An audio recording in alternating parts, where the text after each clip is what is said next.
Assalamualaikum dan salam sejahtera. Anda bersama saya Rabika Libau di Mutakhir Edisi Pagi bersamaan 16 April 2022 di Sabah Hits Online TV. Kita terus ke tajuk utama. Ketua Menteri Sabah terima kunjungan hormat. Kanak-kanak autism hilang, 227,000 orang pengunjung ke Sabah.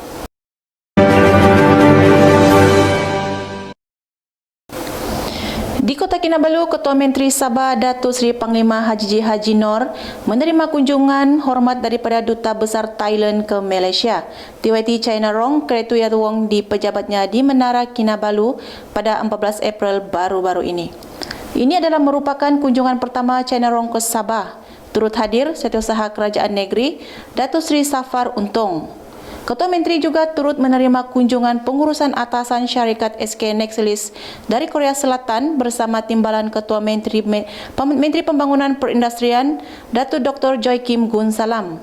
SK Nexelis merupakan syarikat pengeluar kerajang tembaga untuk bateri kenderaan elektrik, telah melabur sebanyak 4.2 bilion ringgit untuk membina kilang pengeluaran pertama luar negaranya di Taman Perindustrian Kota Kinabalu. Kilang kerajang tembaga itu kini sedang dalam pembinaan di kawasan seluas 100 ekar di KKIP dan dijangka siap akhir tahun depan. Kilang tersebut bakal menerima peluang pekerjaan kepada anak tempatan Sabah.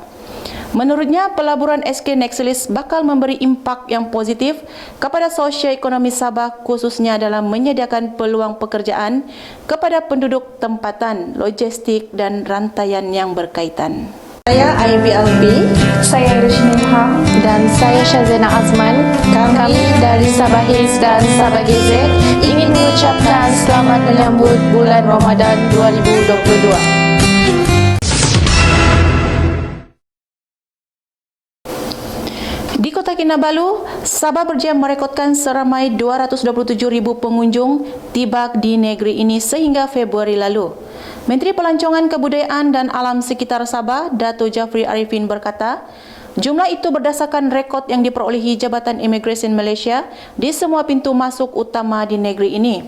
Setakat Februari tahun ini, Sabah telah menerima pengunjung seramai 227,000 orang. Pada hujung minggu ini, Sabah juga akan menerima satu penerbangan terus Air Asia dari Singapura dan pada hujung bulan penerbangan Scott Islands juga akan tiba ke negeri ini selain Brunei Airlines pada bulan depan. Katanya pada majlis berbuka puasa kementeriannya di sini pada 14 April baru-baru ini. Jeffrey berkata pihaknya akan mengadakan perbincangan bersama beberapa syarikat penerbangan dari Korea bagi melaksanakan penerbangan ke negeri ini. Beliau juga berkata pihaknya turut mensasarkan seramai 1 hingga 1,5 juta pengunjung dan pelancong akan tiba ke negeri ini selain turut yakin sektor pelancongan akan kembali stabil. Kita kembali selepas ini.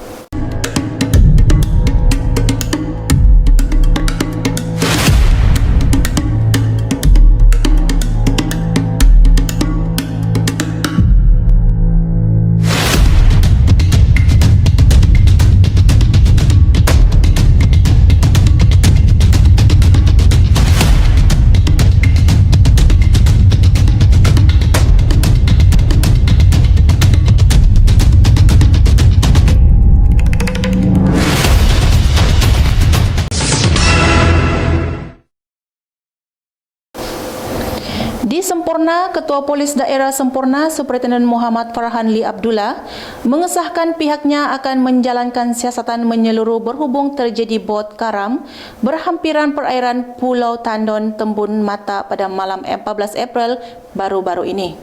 Dalam kejadian pada malam 14 April itu, sebuah bot yang dinaiki 20 individu berusia 1 hingga 65 tahun karam. Seramai 13 individu terselamat manakala 5 disahkan meninggal dunia dan 2 lagi masih hilang. Muhammad Farhan berkata, kertas siasatan akan dibuka mengikut Seksyen 304A Kanun Keseksaan yang membawa hukuman penjara sehingga 2 tahun atau denda atau kedua-duanya sekali jika sabit kesalahan. Katanya punca sebenar insiden masih dalam siasatan polis dan akan dijalankan secara menyeluruh.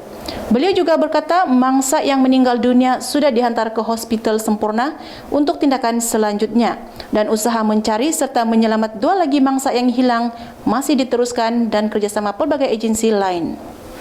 Kak, stres aku mau exam tapi sakit badan aku. Pening lagi, tidak fokus lagi. Kau ni dari tadi bising, pening lah, stres lah. Kau mau kasih yang stres kau? Ya, Kau aku mau kasih yang pening kau? Ya, Kau mesti try kopi, beef kopi. kopi apa nih kak? Kau try, kau rasa macam mana, lepas tu baru kau datang berjumpa kakak. Oke, Pergi, aku buat dulu.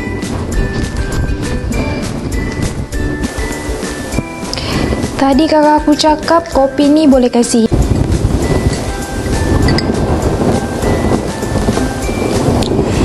Macam mana? Sudah rasa?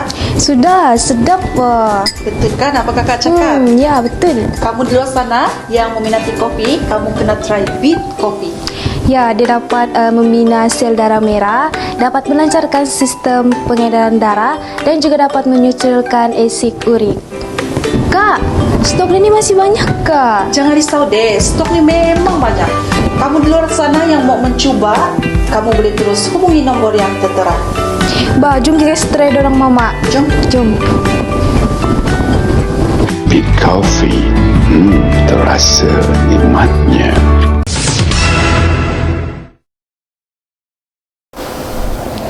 Di Kota Kinabalu, seorang kanak-kanak autism berusia 5 tahun dilaporkan hilang di hutan Kampung Malawa, Jalan Sepanggar, Kelmarin.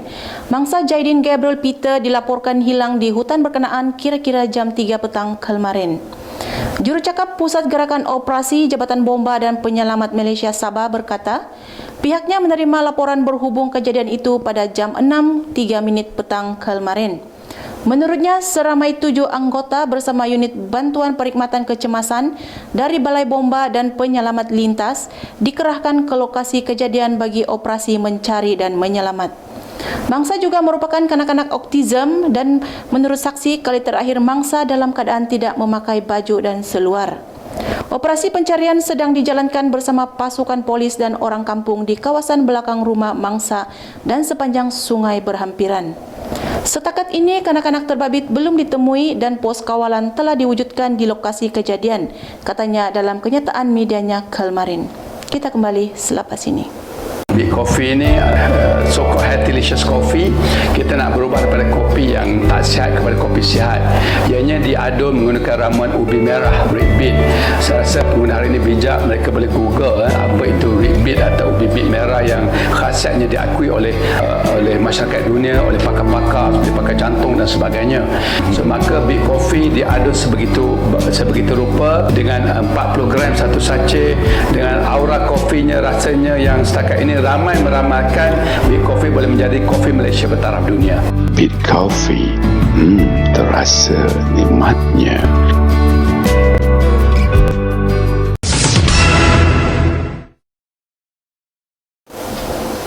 Di Semporna, mayat mangsa terjadi bot terbakar dijumpai di dasar laut di perairan berhampiran Kampung Sumunul pada kira-kira jam 12.15 tengah hari. Mangsa merupakan pemandu bot pelancong 52 berasal dari Kampung Bugaya dan dikejarkan ke Hospital Semporna. Kejadian kira-kira jam 8.20 pagi, sebuah bot pelancong dengan 6 penumpang menuju ke Pulau Mata King dilaporkan terbakar selepas 10 minit bertolak dari Jeti Awam Semporna.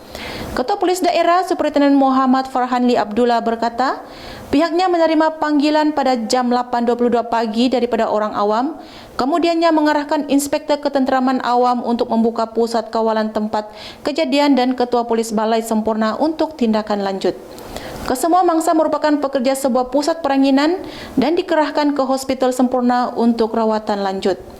Muhammad Farhan mengulas demikian mengenai latihan amal SAR kebakaran bot yang disimulasikan dalam kursus pengurusan rencana anjuran Jabatan Penerangan Malaysia, JPN, dengan kerjasama jabatan serta agensi kerajaan negeri dan persekutuan di sini baru-baru ini. Berita itu tadi mengakhiri Mutakhir edisi pagi ini. Terima kasih kerana menonton saluran berita Hits Online TV. Saya Rabika Libau. Assalamualaikum dan salam hormat.